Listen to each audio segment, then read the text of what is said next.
یو لطیفه ده یا به حقیقت یا به نی خو مشهوره لطیفه ده او د عبرت ته و یو سړی په سترګو ړوند او بازار کې به ناست او چغې به یې والې خدای سترګې خدای سترګې خو د ده مطلب د سترګو نو د ده مطلب دا چې دا خلک ما ته وګوري چې دا خو غریب د سترګو معذوره دی محتاجه دی نو زه پیسې به راکړي بادشاه چې په لاره به تېرېده ده به همدا چغه واله خدای سترګې یو ځل بادشاه روان و او ړوندا وې ها وې څه غواړې د خدای نه وې سترګې نو درکړي نه دي نه ښه زه واپس راځم او که سترګې دې نه وې که نه نو سرمن دې وباسم پولیس ته یې د ده باندې ډیوټي ولګه د نه ونه تښتي او زه راځم که د ده نظر نو ټیک شوی که نه خدای ته چغې وایي خدای ته چغې وایي به ټول ملک په مخ اغېشتې دی زه زلمی وم دیم دا چغې وایي زه بادشاه شوم دیم دا چغې وایي دلته ناست یو خلک ورله پیسې ورکوي او که زه رالم او د ده سترګې نه وې جوړې شوې نو سرمن ته یې وباسم پرېږدم یې نه ته دا یې موت بادشاه لاړ ړوند وی خدای په غم وړېدم دا سترګې داسې په جنجال وړېدم خدای ته چغې کړې خدایه سترګې یا خدایه سترګې بادشاه را روان دی سرمن نه وباسي چې بادشاه راغی سترګې جوړې وې وی ړونده سترګې دې وې ټیک شوې که نه وی دا څو ګوتې دې وې دوه دا څو دي څلور دا څو دي یوه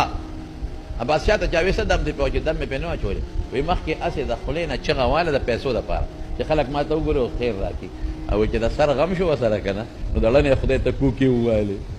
نو چې د ړنه خدای ته کوکې ووالې نو خدای پاک قبلوي او د دې به زه مثال درکړم که یو بزرګ و هغه به د بیت الله نه ګیر چاپېره تاوېده او چغې به یې وایې لبیک لبیک لبیک مشهوره واقعه ده او د بره نه به والا اواز راته لا لا لا لا لا مطلب دا چې لا لبیک نه قبلېږي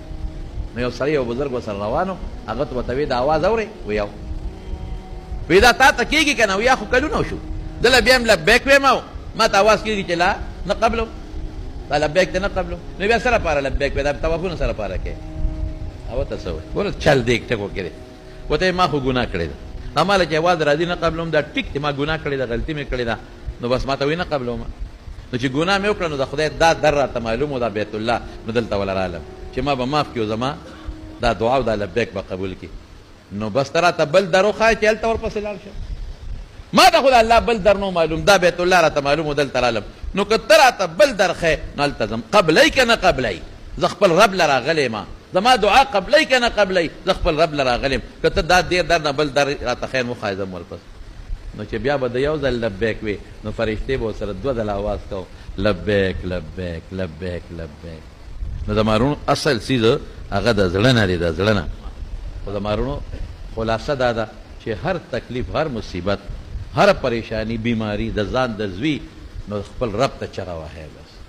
خپل الله ته اواز کوئ د دغې آدابو لاندې چې دا کوم آداب درته مو ښودل نو الله به یې درله قبلوي که خیر ان شاء الله العزیز